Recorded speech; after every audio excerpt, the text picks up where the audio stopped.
Hey, everyone. Welcome to this week's episode of The Good, the Bad, and the Truth. It's your girl, Naya Angel, coming through with my homies for life and co-host, Mr. P.A.T. and Eman. What up? What What's up? fellas? What's good out there, listeners? What's good out there, Good listener? people. Oh man, we got some great stuff we're going to be discussing this week. And before we get started, our guy E-Man has a message he wants to put out there. So I'm gonna go ahead and throw it to you, sir. All right, so it's PSA moment with E-Man. I love it like that. So I got another PSA out there. All right, so if you guys were listening, to the last few episodes, you know, see, and like to tell people, man, I ain't got no beef with nobody, but you know, I should have went harder on Floyd, no bottle knocking, Mayweather. I should have gone a little bit harder Oh on him. Lord. I should have, you know, the goal behind that was, I was supposed to play like, the Reading Rainbow, like, theme song, and then sing it, and then, try to get a jab into him so it can hurt harder. But Wow. Don't that bring was my the man goal. LeVar Burton into this. Yeah. I brought my man LeVar Burton in here. Yeah. Oh So boy. yeah. So, I wish I had a good singing voice and whatnot, but you know, I ain't gonna sing it. But Floyd, go to YouTube, type in Reading Rainbow, and everything will be okay. All right. That's the first PSA I got. My second one and Wow. whatnot, I got another one out here. So supposedly, the BET Awards came on supposedly this weekend and whatnot. And I dislike BET. And you know what? We're gonna talk about it and later today, during the podcast session. But I just want to just before we start on that, fuck BET. By the way, that's how I'm going. Before we start, fuck BET. Oh shit. That damn network Right. needs to burn to the ground. Don't hold Shots it And it, in how fired. you really feel. yeah, that's how I really feel. I want to take a match, light that bitch up, drop it, walk away, and say, ha ha, motherfuckers, ha ha, motherfuckers, with my Dave Chappelle voice and whatnot, and walk away. Wow. And then hit the DX and say, suck it, you assholes, and walk away. That's how I feel about BET. That shit needs to burn. But, ladies and gentlemen, we're about to get back into the podcast. Thank you. Okay, well, thank you for your messages, man. We appreciate that you came out of that shell you were in. Oh yeah. I had to bring it That down a little shyness bit. just melted right away, huh? Yeah, I had to bring it down just a little bit, just a little bit. Okay, sir. All right, I feel you. So, we are going to get started with a very hot topic in the media right now. As I'm sure most of you have heard, Derek Chauvin, who is the police officer or ex-police officer who murdered George Floyd, has been sentenced to 22.5 years. And of course, that is all over social media, all over the news, definitely a hot topic. So, our official question on the matter is 22.5 years a fair sentence for Derek Chauvin, or is it just a slap on the wrist? So, if you don't mind, fellas, I'm going to go ahead and start us off on this one. Oh my God. Okay, so here's the thing about this entire situation. What most people don't understand, and to specifically answer the question, I do not think it's a slap on the wrist, but it also is not a fair sentence. And I'm going to tell you why. It's a little bit in between. So the first thing to understand about this situation is Derek Chauvin was not convicted of first degree murder. That's the thing. He was convicted of second-degree unintentional murder, third-degree murder, and second-degree manslaughter. That's what I was about to just So, ask and whatnot, because yeah, Unintentional that's part is that bullshit. sounds extremely exactly. weird. Like extremely weird. Exactly. That's exactly right. That's the part that pisses me off, right? He didn't, so if you understand that the way the law works is that the actual charges that they are convicted on holds bearing to what they're actually sentenced for, you have to look at the entire picture. He was not convicted of first-degree murder, because with first-degree murder, the state is responsible for proving that the person intentionally caused the death, that it was premeditated, that it was their entire intent at the start of the event to kill that person. Chauvin was not convicted of first-degree murder. He was convicted of second-degree unintentional murder, third-degree murder, and second-degree manslaughter.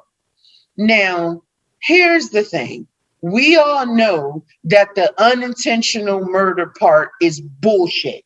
This man knew George Floyd before this situation even occurred. Okay, it's like that's not a rumor. There's fucking proof to that. They worked at the same establishment at the same time at some point in their lives. Okay, so for me, if you start with the fact that the charges themselves that he was actually convicted of are bullshit, that's part of the problem. But you have to look at the overall picture. If they had attempted to go for first-degree murder, he probably would have walked on that charge.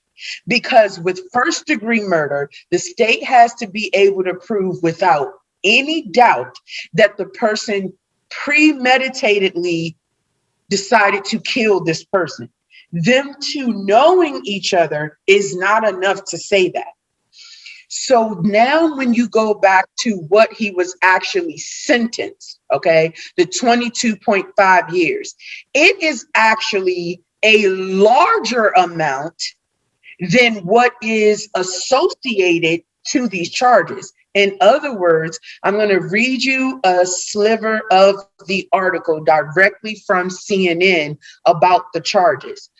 And it says, under Minnesota law, Chauvin will have to serve 2/3 of his sentence, or 15 years, and then he will be eligible for supervised release for the remaining 7.5 years, which is bullshit.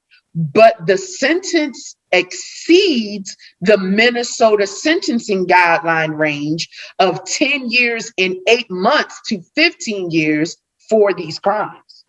So in reality, based on Minnesota law, the judge gave him more than the recommended range for the charges that he were actually found guilty of. So this makes this a not so cut and dry situation. We all know, right? We all know in our heart of hearts that Chauvin went into that situation intending to kill George. And for that, that fucker should have gotten life. But it's not about what you know, it's what you can prove. And in the court of law, when you're dealing with a situation like this, where you're already dealing with a jury who had information prior to the case, right? Because it took some time for the charges to be brought. So there was no way that you could have a jury that wasn't privy to the information in some way. When you're looking at the prosecutor's approach here, and this is something that I'm fairly familiar with. I've been a legal assistant, as you both know. I actually wanted to become a lawyer. Understanding the way that the law actually works, especially if you're trying to secure a conviction, I understand why they went for these charges. Now, the problem is, obviously, that directly conflicts with what we know, right? We fucking know Chauvin intended to kill George Floyd. And all of this bullshit back and forth about, well, George Floyd was a criminal in the first place or whatever. First of all, since fucking when are police officers judge, juror, and executioner? That's not the way our country works. Just because someone has a criminal past, it doesn't give a police officer the right to take their lives. That's what our justice system is about in the first fucking place. So anyone who wants to make that argument to me can kiss my ass. It's that simple. Don't come to me with that argument. Police officers don't have a right to be judge, juror, and executioner. It's that simple. However, in this case, the prosecutor deciding to go for charges that he knew he would be able to prove without a doubt was the right thing to do. The sentence is in accordance with those charges. Matter of fact, it exceeds the range for those charges. So that's why my answer is, as emotional as it is for the Black community, and it is, right? Because we are beyond tired of police brutality. We are beyond tired of police officers killing Black people for nothing other than being Black and feeling in their heart that they will get away with it. We are tired of the oppression, systematically, justice-wise, corporate-wise. We're just fucking over it. We're not going to stand for it anymore. At the same time, this boils back down to recognizing that this was a win. It wasn't the win we wanted. It wasn't as glorious as we would have preferred, but it was a win because the prosecutor was able to secure charges that Chauvin technically had room to get away with. You know, it's unfortunate, but we know that we live in a justice system where most of the fucking time justice is not served. And so from that perspective, exactly. From that perspective, that's why I say the answer to our question of is 22.5 years a fair sentence for Derek Chauvin, or is it just a slap on the wrist, is that it's somewhere in between. It is, to a small extent, a sliver of justice, but it is also obviously and blatantly a reflection of just how unbalanced our justice system really is, because what we know to be truth, that Derek Chauvin most certainly intended to kill him, is not what we can prove. And in order to get the conviction, in order to get some closure, some sliver of closure for his family, the prosecutor here approached this appropriately. So those are my thoughts on the matter. It sucks, but according to Minnesota law, he actually received more. And this is directly from the CNN article. The sentence exceeds the Minnesota sentencing guideline range of 10 years and 8 months to 15 years for the crime. So that's my piece on it. I'm going to go ahead and throw this over to Mr. PAT. What say you, sir? All right. So I'm just going to say flat out, I think that 22.5 years is a slap on the wrist. And Naya, everything you said was correct. Because of course we have to go by what the charges were. And of course the punishment goes according to those charges. And as we know, first degree murder wasn't one of them. So if we say that he was punished according to the charges that he received, and that they actually exceeded what I guess is typical of what those charges are, I guess technically we could look at it like, and it might not be a slap in the wrist, but I'm going to speak in the overall sense, just overall, because I think that Derek Chauvin should have received more time. In my opinion, he either should have got the death penalty, or if not that, life in prison. That's what I was thinking too. Those would be my two options. That's definitely agree. I would have preferred either one. Right, either one. Wait till I come on. Either one of those. I think, you know, and I say the death penalty because, you know, my thing is, if you're gonna take a life, then your life needs to be taken, life for a life. And that might be controversial for some people. It might even be extreme for some people to hear. Not me. But I mean, that's just how I look at it. You know, life for a life, flat out. Like if you're gonna be bold enough to take a life, especially like intentionally to murder somebody, we're not talking about like self-defense or anything like that. We're talking about somebody being on the ground, handcuffed, not even in a position to defend themselves. A person who is unarmed, basically in a defenseless position, and somebody on their fucking neck, somebody kneeling on their neck. I mean, you're murdering somebody when you do that. You're just straight up murdering somebody. So Derek Chauvin murdered George Floyd. So he needs to be punished for that. And in my opinion, the punishment should either be, like I said before, the death penalty or life in prison. So from that standpoint, I think that the 22 and a half years is a slap on the wrist. And the thing is too, Chauvin most likely won't even serve the full sentence. That's another thing too we have to look at. I mean, because there's already talk about the sentence possibly being reduced to 15 years. So you're absolutely correct on that. Right. So the 22 and a half years is just, okay, that's the sentence that he was given. But let's be real. He still has an opening to do less time. Mm-hmm. And within 15 years, I mean, he's back out there. He's back, you know, in civilized society. Yeah. You know, so he's going to be back out in the civilized world, and he could live the rest of his life. And, you know, that's that.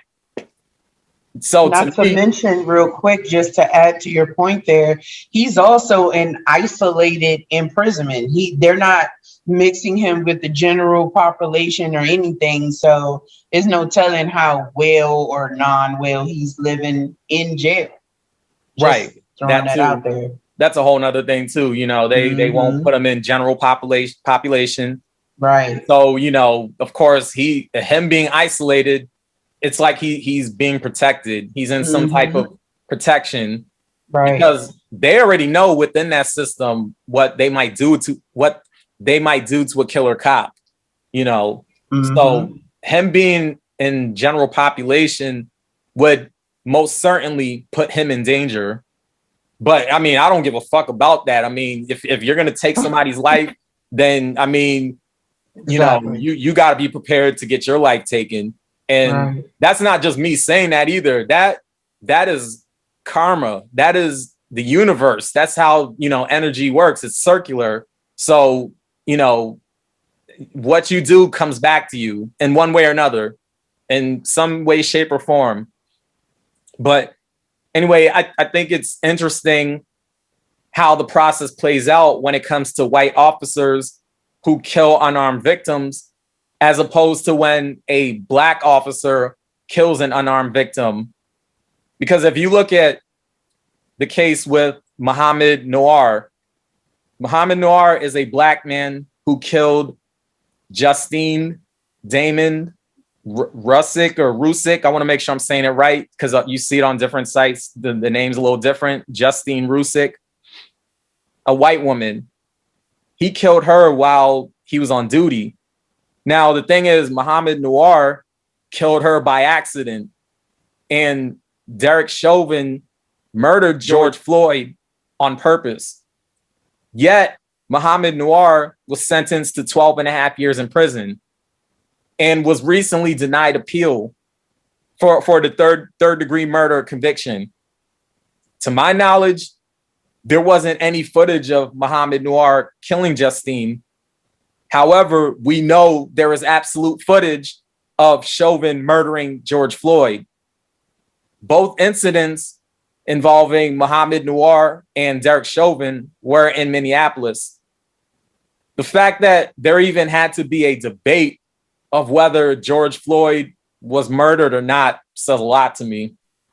I mean, you have people out there, and Naya, you pretty much touched on it, but you have people out there blaming George Floyd for his own death.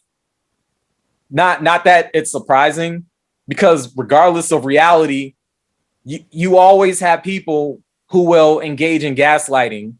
It's basically, yeah, we saw the video where, Derek Chauvin kneeled on George Floyd's neck and stopped him from breathing. But, you really didn't see that. It was just George Floyd, he was on drugs and, whatever else.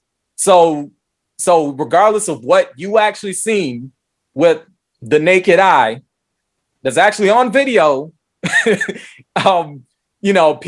always people out there who are going to blame the victim, especially the black victim. They blame the black victim. They always put the black victim on trial, even though the black victim is not here to defend themselves. I mean, George Floyd's questionable past, honestly, it's irrelevant and should have remained that way throughout the case. Because the fact of the matter is, he's not here to defend himself. But, we know how this plays out. I mean, Tim Scott and Kamala Harris claim that America is not a racist country, even though history, the past and the present, has shown otherwise. Whoa, what? Yes, that is true. Oh yeah, you didn't hear about that? Yo, I've been hearing about that. Oh yeah, girl, you need to catch up. Yeah. But sorry to cut you off, PAT. No. And y'all see why I call her a hoe? I mean, she's been holding herself to get to the top where she's at towards her whole political whatever she calls herself as a job or whatever she called for a career and whatnot. But you see why she's called a hoe? She does hoe things. You're referring to a hoe as far as hoeing herself out for political purpose. Right. Yes. Just clarifying, you are not degrading women. I'm not degrading. Okay. Before we say this is, I put it out there to everyone right here, to all my listeners. I love women. Best believe that. I'd be the one that would actually be sitting there rubbing feet and whatnot. I love women. Just to put it out there, all right? Not just, change it. I love women, all right? I don't just be saying things just to be saying things. I don't disrespect women, But when you do disrespectful things and you know what you be doing, but then you want to hide what you doing, then I got to call you out and whatnot. And that's what I'm doing with Kamala Harris. I'm calling you out. So a lot of people be calling you out, but I'm calling you out and whatnot. Pat said a political hoe. Or a political hoe. That's what I think I need to start saying. She's a political hoe. So we can put the word political to it, because political. That's the type of work she does and whatnot. I mean, I think that's fair. Yeah, that's fair enough. Right. Fair enough. So to all the strippers out there and whatnot, I'm not calling y'all hoes. Y'all entertainers. Y'all work very hard for your money. Best believe that. All right. Just putting it out there. But I'm gonna let PAT continue. But my bad. Yes, sir. But yeah, Tim Scott. And actually, he was the first one. And we won't go too deep into that, because that right there is that's like a whole nother episode. But this was like, a month or so ago, when he said this. He said that America is not a racist country. That's standard OP for a Republican. And he's a black Republican, by the way. So whoever didn't know that. So he would say something like that. These well-trained, good pet Negroes would say that. So that didn't shock me. But, Kamala Harris, she said the same thing. And that didn't shock me either, even though, she's on the liberal side of the equation, the quote unquote left wing part of it.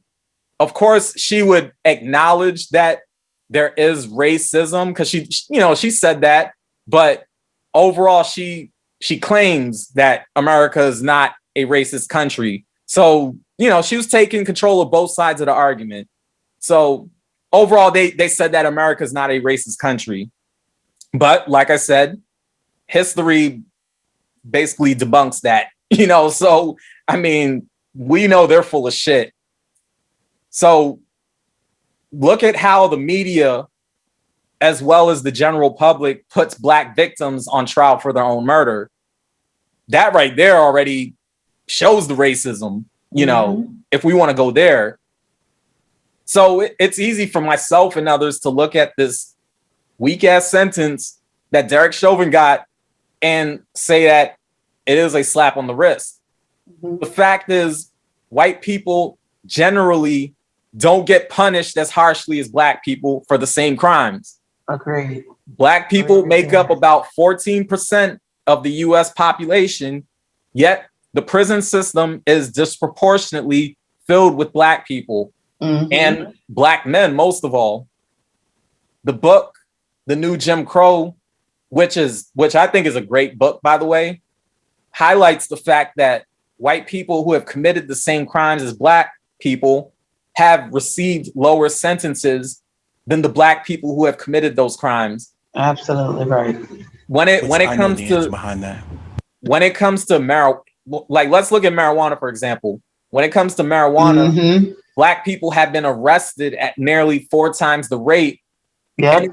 And in some states, 6 or 8 or 10 times the rate of white people. Even though both Black people and white people consume marijuana at the same rate. Exactly right. Yeah, Chauvin's sentence is also a slap on the wrist because there are Black people who have been sentenced to longer prison time over non-violent offenses. Marijuana being one of them, by the way. Right. Yeah, absolutely. And they're making all this money off of it now, and they still got people who have marijuana charges or are sitting in jail as we speak on those charges while that same state is legalizing it. That's bullshit. Right. Yep. Exactly. You got some of these white folks who are gonna basically make a killing off this marijuana industry. They're getting licenses and all this other stuff. And Black people are, just like you said, they're still in prison for past marijuana charges. Of course, when it was illegal. So there's that. So yeah, like I said, there are Black people who are sentenced to longer prison time over non-violent offenses. What's crazy is that George Floyd's murder is what set the world on fire with protests back in 2020. Look at it this way. We had global protests against racial injustice, yet the conclusion was a racist cop being given a really weak sentence. Justice as usual has not been served to the Black victim's family. George Floyd's family won't ever be able to see him again.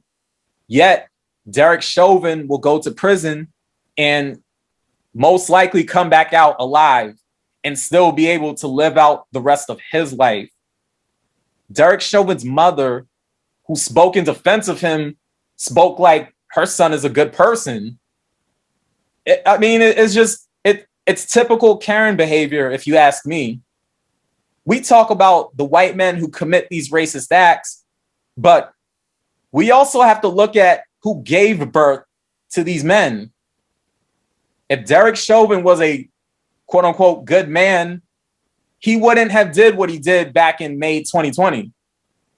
If we believe this statement that not all cops are bad, then where the fuck are the good cops to stop bad cops? Let's just go back. Don't got good Hennessy rates. Right. They go they trying to make sure they don't get them Hennessy rates. But once we look at the what happened to George Floyd, there were 3 other cops who aided and abetted Derek Chauvin. I mean, we could go on, but the fact remains that dude most certainly, in my opinion, received a slap on the wrist. No, it was not a fair sentence. I don't think it was a fair sentence. I mean, yeah, we could go by what what the charges are, and I guess what the guidelines are. But I say fuck that, because as I've stated before, there are black people in prison right now for non-violent offenses. They're doing longer prison time for non-violent offenses. So where were those? What are those guidelines? We could be here forever trying to figure that out. But that's just the reality. Like I said before, my response would either be he needs the death penalty or life in prison. Either one of those, to me, would have been I guess we could say, fair sentence. That's just how I look at it. Yes, sir. Yes, sir. Definitely agree with you on your points there. Thank you for sharing. No doubt. Mr. E-Man, go ahead and wrap us up on the subject, sir. Thank you. So, you know how I do, when I wrap up, I gotta put it in with a bang. So before I get it in, I'm still pushing my movement. So it's the no save hoes movement, I'm still pushing that movement, just letting everybody know out there. And I'm also still pushing for the no panties and bras 20 and 21 beyond. Lord have mercy. I'm just letting everybody know that I'm still pushing those two campaigns out here. You know what I'm saying? Yeah. Well, I'm still pushing them. That's all I'm saying. All right. So I like how, when I get to finish, I like that when I end, I got to end it out. I mean, oh my goodness. But I got to end it off with a bang. All right. So I'm going to just leave it at this. You guys said really good points. I'm not going to take anything from that. But just like PAT said, he would prefer, life in prison and, the death penalty. For me, definitely the death penalty. And to really be honest, if they would have done the death penalty, I would say, call me and everything and toss me the rope. I would hang on myself outside by the tree. And, we could have ended it from there, to be honest. Yeah. My guy said hang him himself. Yeah, I hang him myself and whatnot, Wow. In the 40s and 50s, they were just lynching us like how you write your name on a piece of paper. It was that easy. So, matter of fact, you say, death penalty, I'll be like, all right, cool. I was like, you already called it already. He don't need nothing. He don't need a final meal and everything. Hand me the rope. I'll take it out back, and then you guys can have the conversation later. We can keep it as that real as it is, because supposedly, they say lynching didn't happen. They say a lot of things didn't happen. That's how, this justice system works. You see it, they'd be like, oh no, you didn't see it. That's just like, it wasn't there. It wasn't just there. It's not there at all. Well, the way, not to cut you off, but the way some people talk, and even Miss Candace Owens said this shit, but they talk about how it didn't happen that often. And when I hear that, I'm just like, who gives a fuck? The fact of the matter is, it happened. Who gives a fuck if it was 3 times, 4 times? Even if it was 1 time, the shit happened, so, but yeah, there's people who do try to minimize it, there's people who minimize it. And that's the same point that I'm trying to get. Y'all want to sit here and be like, oops, it didn't happen. So now this whole, George Floyd thing happened. And like I said, in the whole, was it the Juneteenth one? Or when I said it in the critical race theory, simple fact is that, you only want a little bit of chaos, but they can't handle mayhem, So because they locked us all up in the house for like 4 months during this little somewhat pandemic, and this thing, and this thing happened. So I think they're, in my eyes, owing everyone a favor and be like, we got to sentence this dude and whatnot. We just got to, and to make it much easier, we're just going to go give him the sentence that, it exceeds over Minnesota, limit and whatnot, because all 50 states have all different laws and they all move differently. So sometimes certain laws weigh more in one state versus others. And, I don't care if, the judge gave him more than what it was intended. You just should have said death penalty and we could have hanged him and we could have moved on. We could have said our kumbaya. We could have been, raising our hands. We could have said we shall overcome whatever we had to do or whatever we had to say, But, you took that from us, So I'm not going to say, was it a slap on the wrist? I'm not going to say, this is what he deserved. In all in fairness, you just put something out there just to make sure, there was no mayhem to be caused at the end of the day. Zero. Pretty much. That zero mayhem, because even if there was a little bit of chaos, everyone would be like, you know what? We can, there'll be some damage more in Minnesota, but throughout the whole pandemic, Minnesota got destroyed so badly that you guys didn't even want that anymore. So you did what you would call the right thing at the right moment, so nobody won't be so malicious and no mayhem would occur at all. And that's what it was.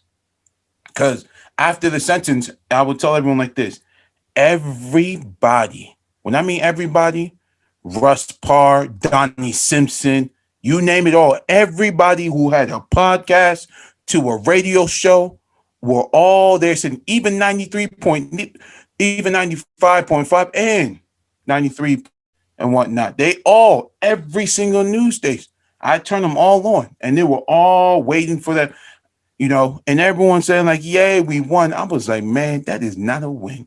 And I'm sorry, Nia Angel, it wasn't a win. It was more like a smudge with like somewhat of, a tie / with like a loss, but it's not really a win. But No, I understand where you're coming from. I think, for the most part, what it boils down to, and I didn't mean to interrupt you there, is I definitely understand the premise of both of your points, right? That what we should have gotten was Derek Chauvin receiving life for first-degree murder. And what we should have gotten was either, as Pat said, he faced the actual sentences for the actual crime that he committed. But my point wasn't more so, hey, a win was a win. My point was our justice system is so corrupt that this is the only kind of win we can be hopeful for at this time. That's more so my point, unfortunately, right? It's not like, for me, it boils down to this conviction.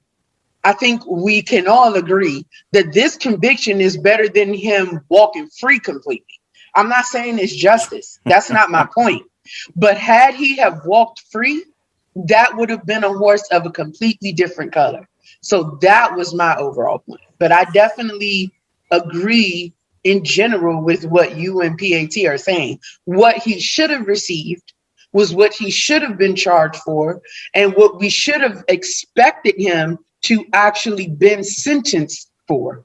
Okay, but the reality of it is our justice system is so fucking corrupt that never would have happened.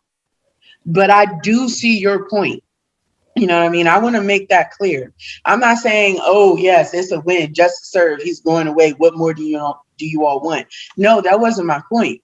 My point was, unfortunately, because of how corrupt the justice system is, this is better than him walking away from this shit. That's essentially my point. Well, I'll tell you like this. If he walked, I feel like mayhem would have happened. Totally agree. Oh, anarchy. Yeah, absolutely. Complete anarchy. Absolutely. They couldn't afford that. They couldn't do that. No, they couldn't. I can probably see the judge. He probably looked at the jury and he was like, damn, we gotta actually convict this nigga. Like, we actually gotta do it. I feel like that was going on. They was like, I actually have to do this. And I know he probably walked away and was like, damn, man, how you fucked up? You can't be doing shit like this. I would have gotten your back, but this time, you know what? I gotta get you for this one. But what's so crazy? You know what's so crazy about this whole situation? My man went in Target and kept shopping, but yet people were like, yo, why haven't you gotten locked up yet? Or why haven't you been, arrested for like your crime and whatnot? Once I saw that, I knew from my heart that the same justice system will be the same justice system as it is. And at the end of the day, they showed up, but they didn't show up. They just like, we got to do this without, no mayhem. So like I say before, they can only give us a little chaos, but they won't give us mayhem because they don't know how to control mayhem. And that's the end of my thoughts. Yes, sir. Yes, sir. Okay. Thank you for sharing. I appreciate that, Mr. E-Man. So moving on, fellas, to the next subject, let's talk about the BET Awards. So for those of you who do not know, the annual BET Awards were held for 2021 this past Sunday, June 27. We are going to be answering the specific question of, is the 2021 BET Awards and BET as a channel any value to the Black community? So very, very interesting question, to say the least.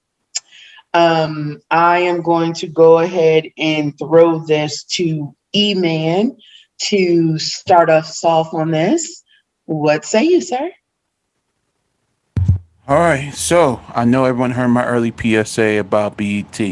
Guess what? My ideas, my thought is not going to change on that. I'm just letting everyone know that. That's the first thing and whatnot. That's never going to change. I haven't watched BET in almost, we in 2021 now? So it's been about me carry the 1, the 2, the 3. All right. I got it. So it's been 14 years. And I'm bad at math. So when it comes to math, I got to draw it out. Carry my 2s, make sure that, I'm adding, crossing it, what I forget what they call it, but, carry over and whatnot. Yeah. Okay. I got to make sure I get my math down correctly and whatnot. I'm not great in math, but I'm definitely great in science. That is my thing. But math ain't my strong point. So I'm just letting everybody know that. So sometimes when it comes to math, I got to draw it out and make sure that, I got it right. So, Gotcha. Yes, sir. So it's 14 damn years, and it's been 14 great years that I ain't got to watch that monstrosity and whatnot, and the nerve of it calling it Black entertainment television, it should be bitches entertainment for the damn assholes and whatnot. That's what it should be and whatnot, because ain't nothing good on there at all. They just keep playing on everyone's strength, watching that terrible network and whatnot. You know what? And I'll tell everybody like this, I would watch Oprah's shitty network OWN before I even watch BET and whatnot. And I don't even watch OWN and whatnot. But when it comes to BET, it is like as low as it gets, It's like the toilet paper when you wipe your ass and you throw it there in the toilet. That's what BET is to me and whatnot. It's just that piece of shit that just sits in the toilet, Yeah, that's how bad I hate BET. And I told everybody I'm going in on BET. Yes, I'm going in and whatnot. Now this tragic of BET Awards and whatnot. It's been tragic since that Usher started lip singing and whatnot a few years ago and whatnot. Oh yeah, I'm exposing y'all now. I'm coming in. Oh yeah, and whatnot. I got a lot of respect for Mariah Carey because me and her got the same birthday. But she was over there lip singing too. That one time they had her on the BET Awards and whatnot. Oh, a lot of them do that during performances. Yeah, in general. Yeah, I was gonna say that's generally a standard way that performers, that they perform at during these award shows and etc. They lip sync. but I'm picking those two and whatnot because I can burn their bitch asses because they resonate with me because I grew up listening to them. I don't know about everybody else though, but everybody else, I agree. If you lip sync, then fuck you too and whatnot. But then I'm watching some people have videos up, think of performance and whatnot. I don't know who they're performing, but there was two girls kissing and there was two boys kissing. Now, before I say anything and whatnot, PAT, may you please say your ad lib for me, please. Stop it. Correct. Because this is the shit that needs to fucking stop and whatnot. It needs to. Y'all keep talking about homosexuality. I don't know too many heterosexual people who be sitting there putting their everything in the face and whatnot, on television for kids to be watching, because that shit needs to stop and whatnot. That was by far the most sickest thing in the world on national television. And I know children was watching it too and whatnot. It's about programming. Yeah, Oh yeah, I'm coming in today. Because y'all pissed me off. So I'm coming for y'all, because this thing is getting out of hand and whatnot. I saw another video online, with a young girl, like I think it was like some type of Zoom and whatnot. She's over there talking to a transgender, like a transgender woman, who's she, and I'm thinking this is how they're teaching children about this shit now, Okay. And the girl asked you like, hey, he's like, what are you? He kept repeating, I am a transgender woman. I was like, do you know what the little girl said? She's like, what is that? She asked her, are you a boy or you a girl? He couldn't even answer that part, Well, for who she recognizes herself to be, that was an appropriate answer. My issue with that situation would have been that the most appropriate conversation or way for that conversation to occur is with the parent, right? I think for me, it's not so much whether or not the person is transgender, because everyone has the right to live their life the way they see fit. No one has the right to judge someone on how they want to live their life. It boils down to me going back to minding your business. But my problem is, why isn't that a conversation that was being held between the parent and the child in the first place? Is I just want to make clear, here on The Good, the Bad, and the Truth, we are all individuals. We all have our individual opinions about subjects, but, we are not I just want to make it clear that we are not in any way bashing anyone's lifestyle. Everyone has the right to live their life as they see fit. And I think in this particular case, how you feel about any community or etc., that is totally up to you to have. Everyone has the right to feel however they want to feel about anything. But for me, what I heard from what you said is that these are conversations that parents need to have with children. And that's my opinion on the matter. It's not necessarily, about the individual themselves, but why isn't the parent wielding the child is my concern on the matter. Just throwing that out there. I didn't mean to interrupt you. No, you're good, because that's the point I was getting at and whatnot, but it's okay. That's the thing. They keep shoving this up. I have nothing against what you do. It don't stop me from doing anything. The LG, I can't even get it right. Say it for me, please. LGBTQ. Thank you. Community and whatnot. I ain't got no beef with them and whatnot. I know a lot of them. I have no beef with none of them and whatnot.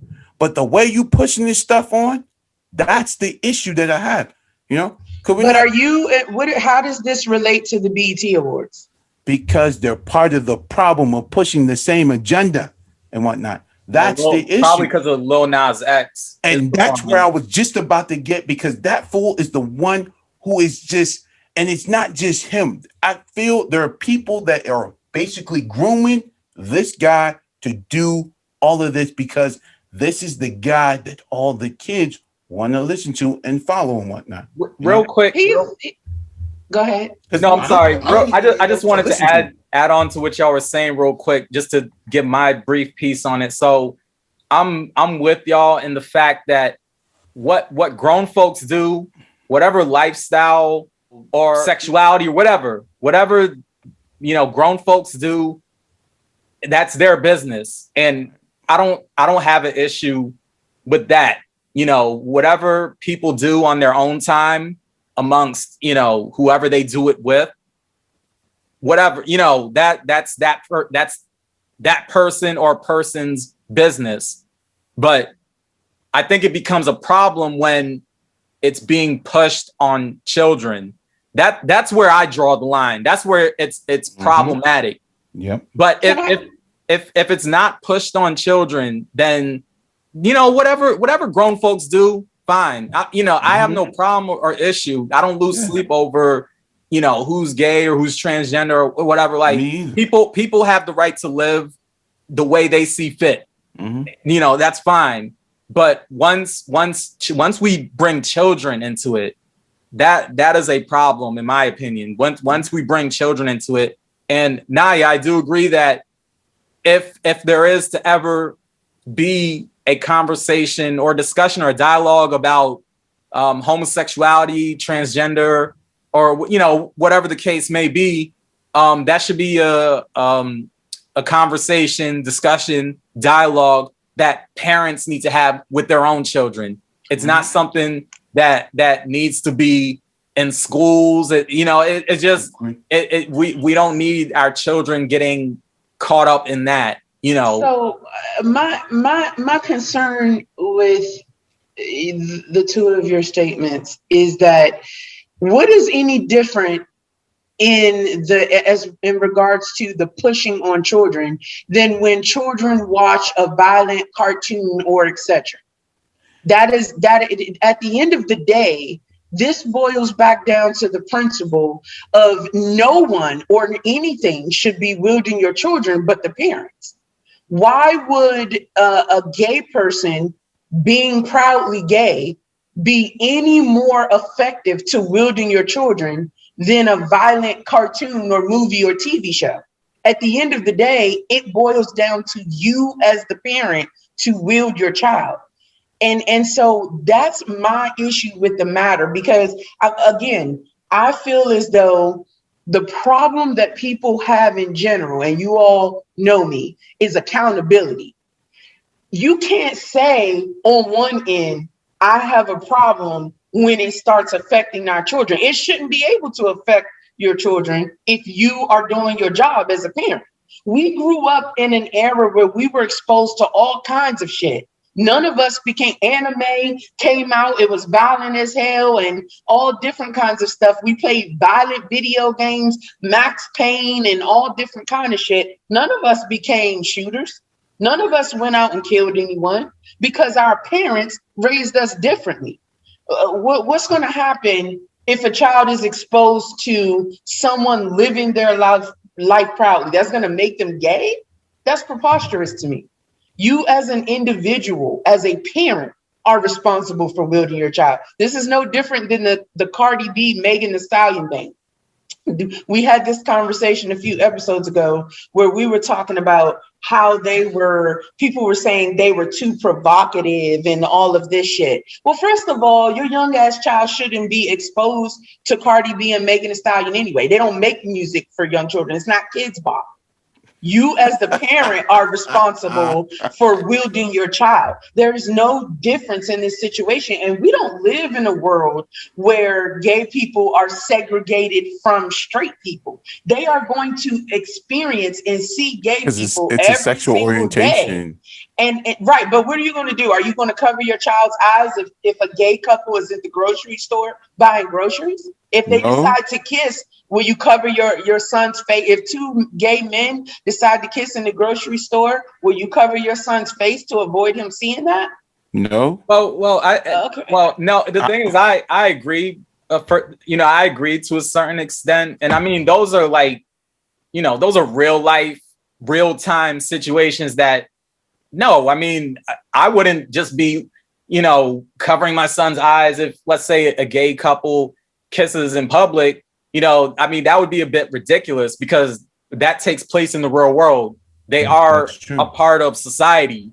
They are human beings, so exactly. And they show affection. They do everything that heterosexual people do. So, I think it would be ridiculous if it got to a point where, oh, well, a gay couple's off on this side and they're kissing or making out or whatever. And, you just want to cover your children's eyes. I don't think it should go to that extreme because that's going to happen, like I said, in real life, in real time. But for me, when there's an agenda at work, and this right here, honestly, it goes into a whole nother topic, and I don't want us to. I know you guys don't want to. Also, we don't want to stray off too much from our main topic. So that could be a discussion for a whole nother episode or session. But for me, when there's an agenda at play, and real quick, I did watch the documentary Buck Breaking, and they pretty much touch on what we're talking about. But they go in more depth, obviously, because it's a documentary. And even prior to Buck Breaking, I already knew about some of the stuff that has been taking place and has taken place. And when the thing is, long story short, when there's an agenda at play, and some people see it, some people don't, and that's fine.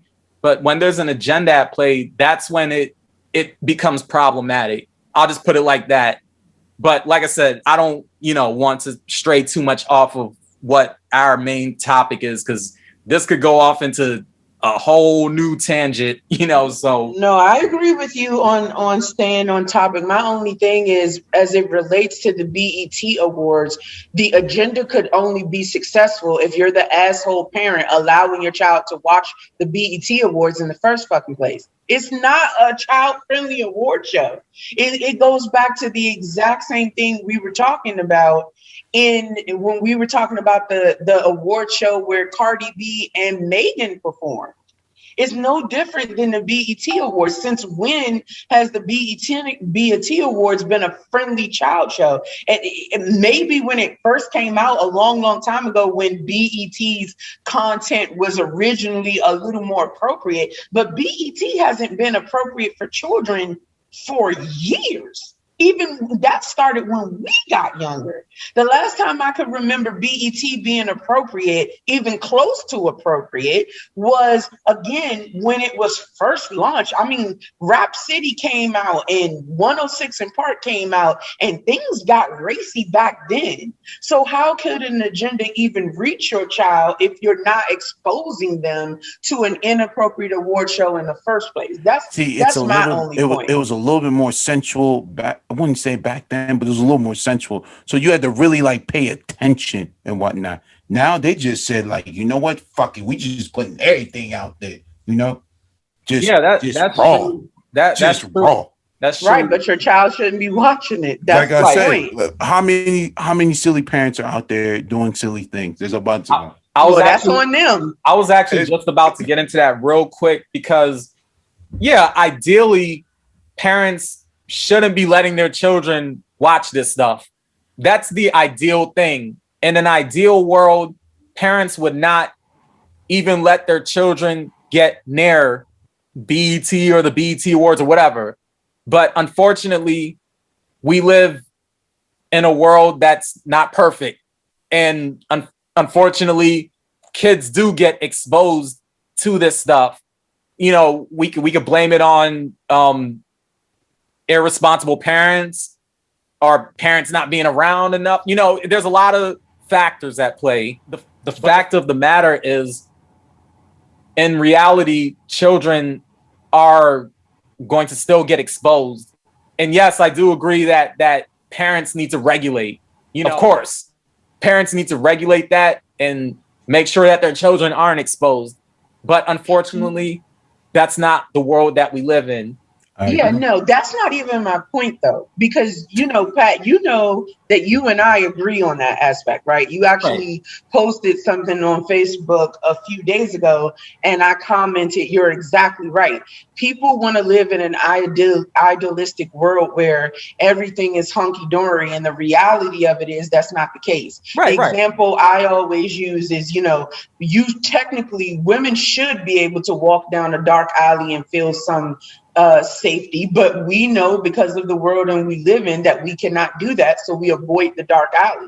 My example pertains to this. We know in reality that your children are going to get exposed, but that's why you take the precaution of having the conversation with them in the first place. The point Right. is not to avoid exposure completely. That's unrealistic. The point is to understand that there is not going to be anything you can do to completely prevent them from being exposed. Therefore, as a parent, it's your responsibility to wield them.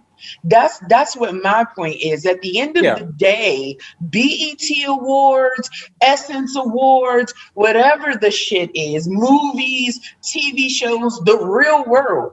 The point of the matter is you can't be with your child 24/7. You can't be with them around the clock. What you can do though is make sure that foundationally you are raising your child the appropriate way for you, whatever that may be. Everyone is different. And because in my household, my child is taught that human beings, just off the principle of being human beings, deserve to live their lives as they see fit. That's what my daughter is taught.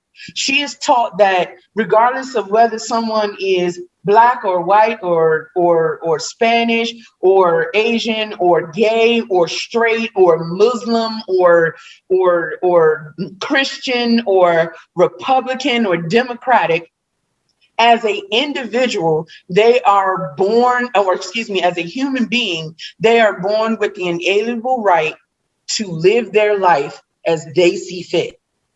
Because that is the foundation that I have raised her on, one thing that she has learned to do is mind her fucking business. And that's the same way that I operate. At the end of the day, yes, I do care about things that affect our community in general.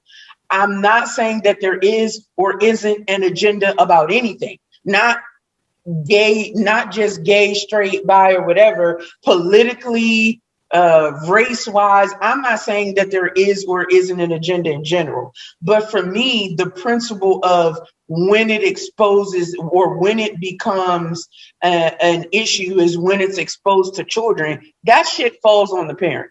Your child you can't stop your child from being exposed to everything. You have the responsibility of wielding your child as you see fit, regardless to what they're exposed to. Right. That's correct. I agree 100%. I mean, Me- it all falls on the parent. It all falls on the parent. The parents. So let me say the parents. It all falls on the parents. That's what it all boils down to.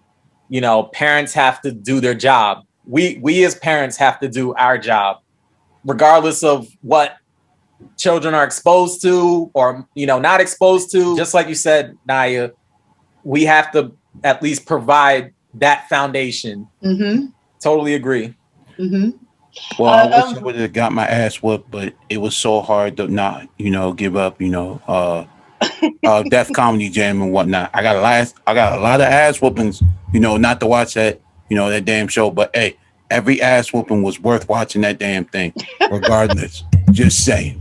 I Yeah, took that them show all. was hilarious. I took them Well, all. E-Man, we apologize. We definitely cut in on your time there. If you want to go ahead and wrap up your thoughts, and then we'll move on to myself and Mr. PAT. All right. So final note. Oh shit. I am tongue tied today. Oh my lord. No worries. Shit. No worries. Okay. Final thoughts and whatnot. BET, a big bowl of shit in a toilet that can't flush. Jesus, And that's how I'm ending my thoughts. A big toilet bowl full of shit that can't be flushed. That is what BET. I want everyone to see and marinate on that imagery right there. That is, oh, don't say bullets, marinate, sir. you know, marinate. All right, big toilet bowl full of shit. Oh my god! That can't be flushed. Marinate on that, and that is how I'm ending my thoughts. Well, thank you very much for that very unappeasing visual that you just placed into my. I very much appreciate the detail associated to that. Okay, so what's interesting is that I actually agree that BET is crap.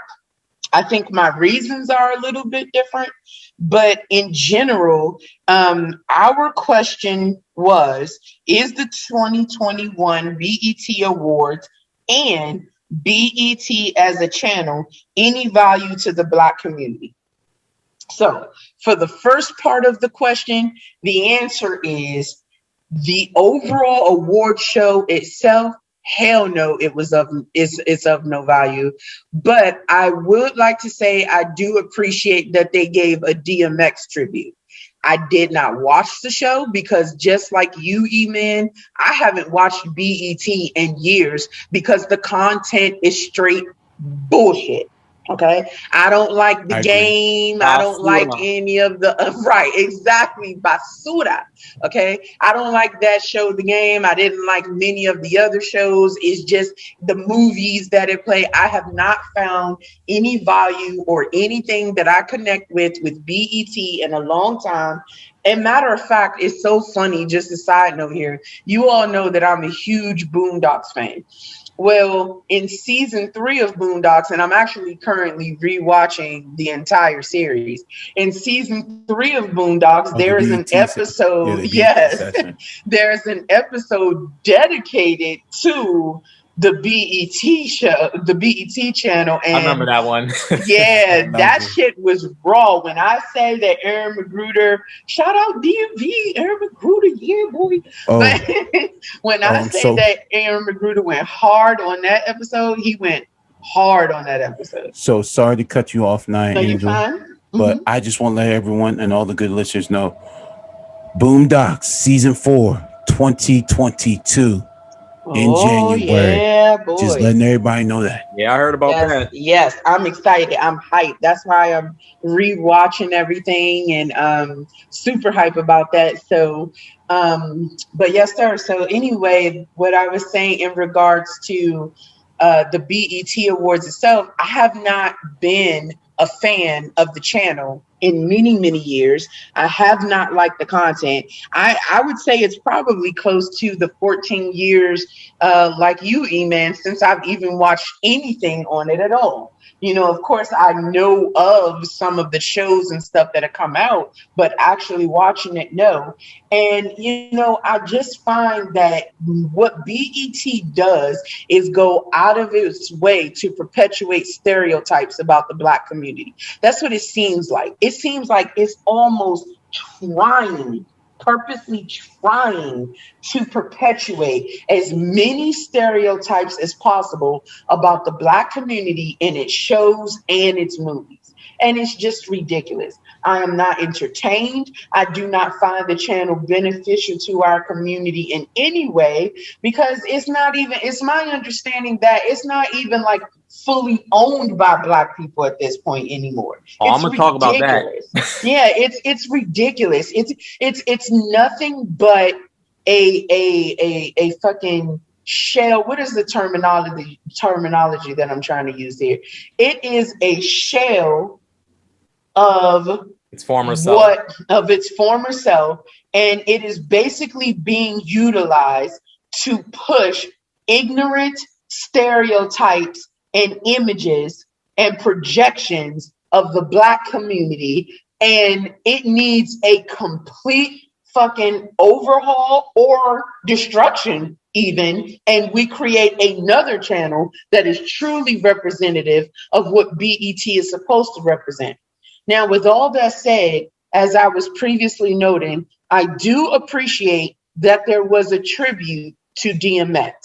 Again, I did not watch the show, so I cannot speak specifically on whether the tribute was amazing or mediocre or whatever, but the fact that there was in fact a tribute to DMX, who obviously was a pillar for hip hop in the Black community, I do appreciate that they took the time to honor him in that fashion. It's my understanding that not only did people perform, but there was also a specific performance by an actor, the actor who was from The Wire, and he was portraying DMX. So there was like a portion where he was doing a skit or whatever, and in that skit he was portraying DMX, using his voice, saying a prayer, and etc. And I was looking for his name. I want to say it was like McKelty Williams or something like that. Michael K. Williams. Yes, Michael K. Williams. Thank you, Michael K. Williams. So, and I understand Method Man performed and etc. That I appreciate, right? I appreciate that we took the time to honor that. It's also my understanding that Queen Latifah received an honor on the show. Queen Latifah also is a staple of the hip hop community. She is one of the first female MCs in the hip hop game. She's definitely a pioneer from that perspective, not just being a woman in the game, but she was one of the first lyrical rappers, period. You know what I mean? She back then, she was lyrical in the game. So, I appreciate that she received an honor. And, from those kind of perspectives where they honored people who, were pioneers or legends or etc., who have passed away, like DMX and Latifah, who has meant so much to the hip hop community, I appreciate that. But other than those small aspects, no, I don't have any love for BET. I do not think it's beneficial to our community. The BET Awards is a joke to me. It is all perpetual.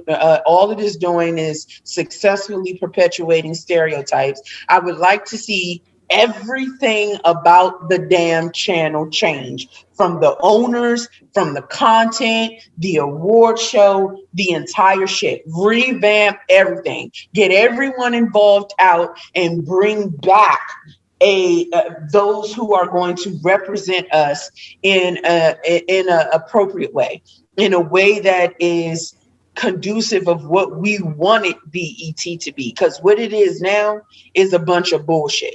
We need to cancel BET. We need it. So where's the cancel culture television for that right there? I need cancel culture to cancel BET. That's what they need to do. I was actually getting ready to give my new acronym, though. I was excited about my acronym. I came up with bullshit entertainment television. But no, I agree with you, E-Man. Like, cancel culture want to cancel something, start with BET. That's what they need to look at. They cancel my man Pepe Le Pew and everything like that. Yeah, I'm still pissed off by that, man. Come on, man. Cancel my favorite skunk and whatnot, man. There's a lot of things you can cancel. But yeah, I'm sorry. No, you good. You good, sir. But just to wrap it up, again, in general, I would love for BET to be everything we intended for it to be a fair representation of our culture, of our accomplishments, of who the community is. And it's vast, right? I'm not saying that, we are all one type of person, or we all fit into a mold. We do not. We're human beings. We differ. But what BET represents is not indicative of what the Black community is as a whole, and the stereotypes that it perpetuates bothers the shit out of me. So to answer the question specifically, first half of it is the BET Awards, the 2021 BET Awards, and BET as a channel, any value to the Black community? None whatsoever at all. Pure basura. Like I said, big toilet bowl full of shit, marinating that still can't be flushed. Stop giving me that image, sir, and Yeah, then stop using the that's a word lot. marinating. You are making me nauseous. I'm gonna need some ginger ale. But those are my thoughts on it. I'm gonna go ahead and throw it to our guy, Mr. PAT, to wrap us up. What say you, sir? Okay, I'm the one to wrap it up. I feel the pressure. But You got this, sir. We got you. Oh yeah, I'm gonna do the damn thing. I'm gonna do the damn thing. So everybody buckle up, strap yourselves in. I'm about to go in. I better hear a lot of stop it though, too, though. we might get one, we might get one. But so let me just start off by saying that coonery, buffoonery, and degeneracy is one of the system of white supremacy's tactics to destroy Black people, especially when it is corporate owned and corporate sponsored coonery, buffoonery, and degeneracy. And I'm gonna keep it 100. Surprise, surprise. I'm gonna just keep this all the way 100. Aside from the bits and pieces that I saw, the DMX tribute included, which I thought was good. I did like that. Aside from the bits and pieces, I did not sit and watch the BET Awards. I wouldn't subject myself to watching hours of nonsense. No, I wouldn't do that. I just would not do that. Now, someone could play devil's advocate and ask, how do I know that the BET Awards is hours of nonsense? Well, I know from the past award shows, and as my co-hosts have already stated many times, in terms of BET just being straight up trash, I know that BET as a whole fell off decades ago. So that's how I know. I mean, for those who might have been hiding under a rock, BET was sold to Viacom back in 2001.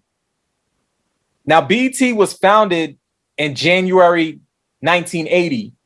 But aside from that fact, we can argue that the content might have started to fall off by the early 2000s.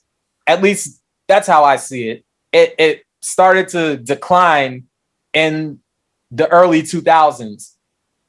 Once it was sold, that was the kiss of death for quote unquote Black entertainment television.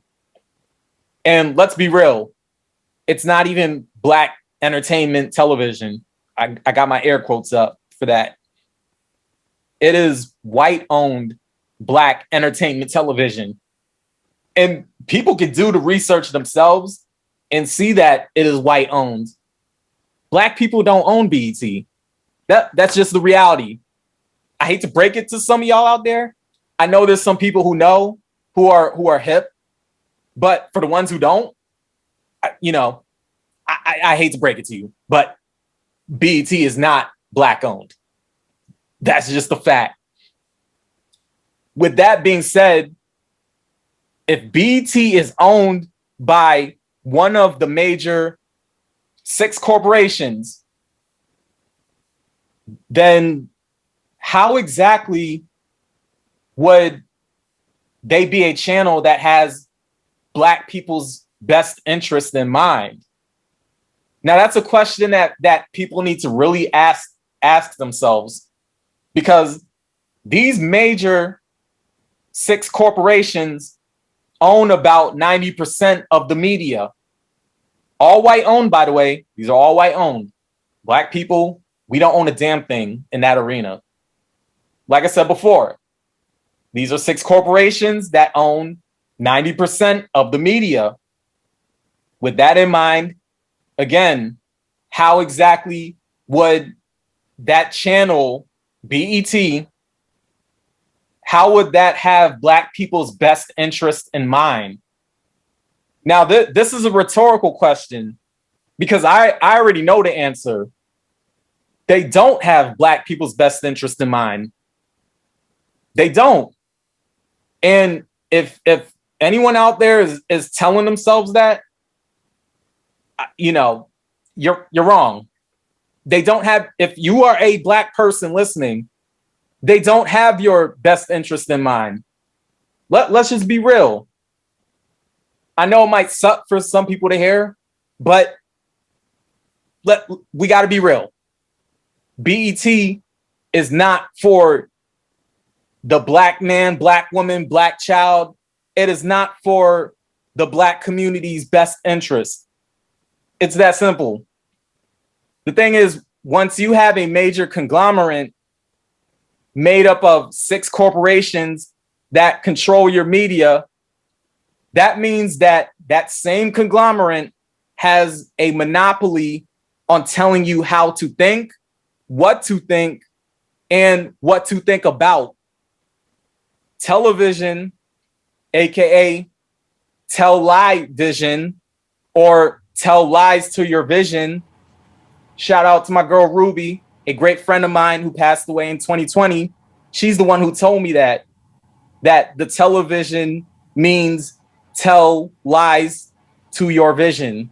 Yes, it is. Shots fired. Yeah, boom. Exactly. Boom. That's what it is. Oh man, it would have been perfect to have them gunshots. Right. We had the gunshots, like no. Yep. Pew, pew. Yeah, real talk. Like it's the tell lies to your vision. You know, I remember growing up hearing that the television is the idiot box. Well, that idiot box tells lies to our vision on a regular basis. Even if we want to look up what television means, tele comes from Greek and it means far. Vision, which is Latin for see and sight. That's what that means. That's what vision, that's where that comes from. We can go further and also look at the fact that tele can mean, and this is in quotes because I did like my man E-Man does and looked at the etymology, but it means reaching over a distance, being carried from one point to another. So we put it together, and whatever program is out there, that program is carried from one point to another point and into your vision. And since we're speaking of program also means written notice or public notice or proclamation. Pro means before. So in other words, that gram is coming at a scheduled time. So we have program. So television programs are used to make proclamations to your mind. The powers that be want the masses to be programmed. Surprise, surprise. Basically, programmed to think, move, and act a certain way. Now, with all of that being said, I don't see how BET, something that is controlled by a conglomerate that has a monopoly on the mind, is of any value to Black people. Black people don't even control BET. That's just what it is. That's just the fact. That's just a fact. Black people don't control BET. You might have some Black folks in positions of power, but ultimately the real positions of power reside with the white owners. Now, the quality of today's music and entertainment, as we know, it's widely debated. It's widely debated these days. And I mean, that's a whole nother episode or session for another time. But when a large portion of the entertainment is coonery and buffoonery, none of that is of any fucking value to Black people. Black people's overall condition in this country has not seriously changed. People can look at the racial wealth gap if they don't believe me. Go ahead and take a look at the racial wealth gap if you think what I'm saying is some bullshit. Go ahead and take a look. If the people calling the shots aren't Black and aren't pushing an agenda of Black empowerment, and I'm talking Black empowerment via ownership of major industries, then where the fuck is the value? Where exactly is the value? The powers that be are not in the business of programming Black people to think on a higher level and to be able to compete on the same level as wealthy white people. I mean, I already know people are going to hear this and they're going to talk about the Black celebrities and Black athletes or whoever. Yes, we have Black celebrities who make a lot of money and are rich, but let's be real. They all answer to their white paymasters. The same way us folk on the ground get our paycheck from white paymasters. Now, ask yourself, why is it that our Black elite doesn't come together to build something that is actually Black owned? Seriously, for whoever's listening, ask yourself that question if you haven't already. Why hasn't our Black elite, our so-called Black elite, come together to build something that is actually Black owned? Because they know the answer. They know the answer. They know deep down, but some people like to act dumb, Of course. But yeah, for the folks out there listening, ask yourself that if that's something you want to ask yourself, why haven't they come together? And when I say they, I'm talking about our quote unquote Black elite. Why haven't they come together to actually build something Black owned? And when I say that, Black owned and in the best interest of Black people, seems kind of odd to me. I mean, it seems kind of odd. I think this whole idea of Black excellence gets pushed on the Black masses. But the truth is, society at large was not built and engineered in a way to have the Black race seriously compete with other races economically. Black excellence is really just an idea. I mean, let's just keep it 100. Black excellence is really just an idea. And I mean, it's something that sounds good. And it's something that can be pushed since Black people as a group are aspirational. It's just one of those things. It's just an idea that sounds good and can be pushed on a group of people who are aspirational and hopeful. The thing is, you can't have entertainment that promotes buffoonery and dysfunction and expect to be programmed properly. You can't have a continual flow of programs that promote buffoonery and dysfunction and expect to be in a place of taking power. Because that's what Black people need to do. We need to take power. We need to stop asking for power. We need to just take it. That's really how we will ever get some kind of power, is to just take it. You can't ask for power, because the people who actually are in power in this world that we live in, I guarantee you,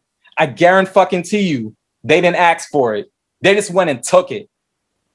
So that's what Black people need to do.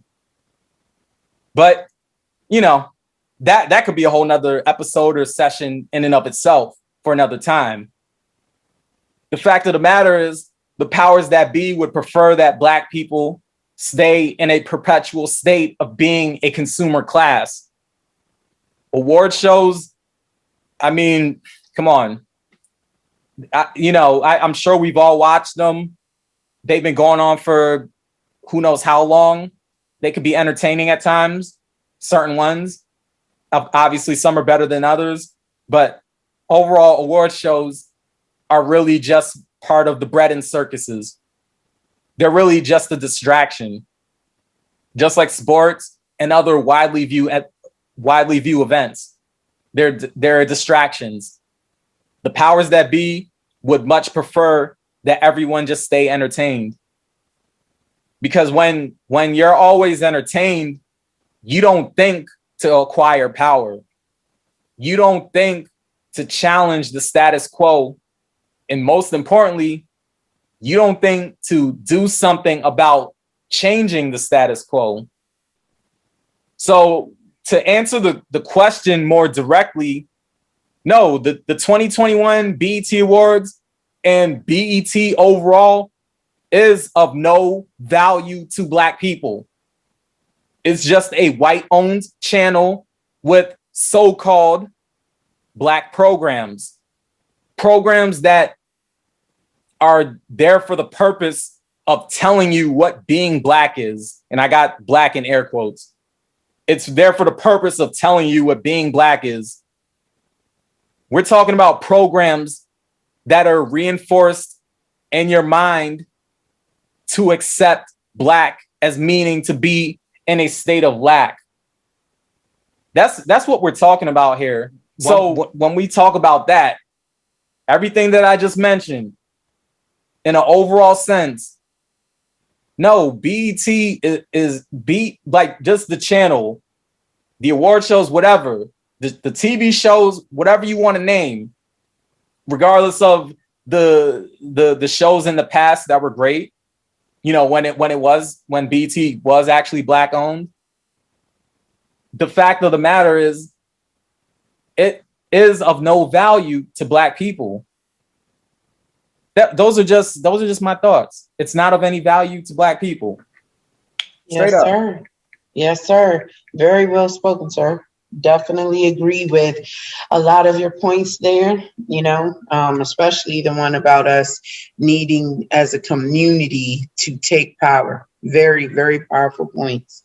Pun intended. Right. But excellent, fellas. I think this definitely was a great session. We definitely hit on these subjects the way we were supposed to. To all our listeners out there, we want to say thank you again for all of your continued support. If you haven't done so already, please, please, please go to our YouTube page. Like, share, subscribe. Let's get those subscriptions up. We appreciate you. We love you all. And for those of you who, yes. And for those of you who do not know, our resident designer, rapper, overall genuine dude, Mr. PAT, has some contact information that he would like to share, as well as our resident personal trainer, fitness and health guru, Mr. E-Man. So we're going to throw it to you, PAT. Share that info, sir. thepatchannel.com. Go to thepatchannel.com. All of my social media is on there. The way to contact me is on there. Everything you need is on the Pat Channel.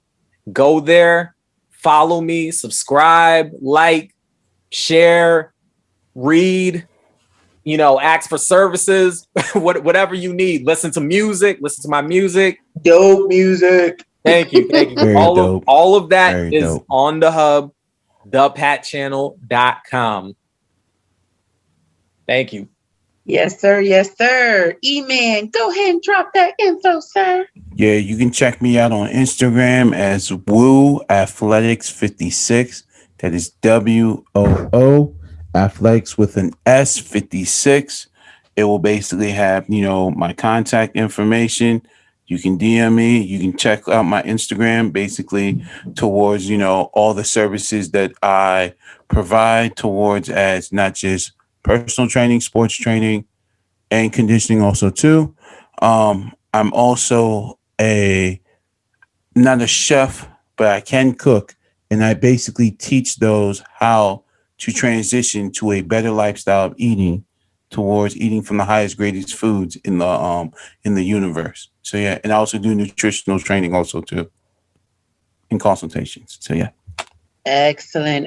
Good stuff, fellas. Thank you to all our listeners out there. We love you. Hit like, share, subscribe, get that content, keep it coming. We at The Good, the Bad, and the Truth want to thank you for your continued support. And until next time, yes, thank you. Peace. Peace. Just remember, no bras, no panties. 2021. Oh my God.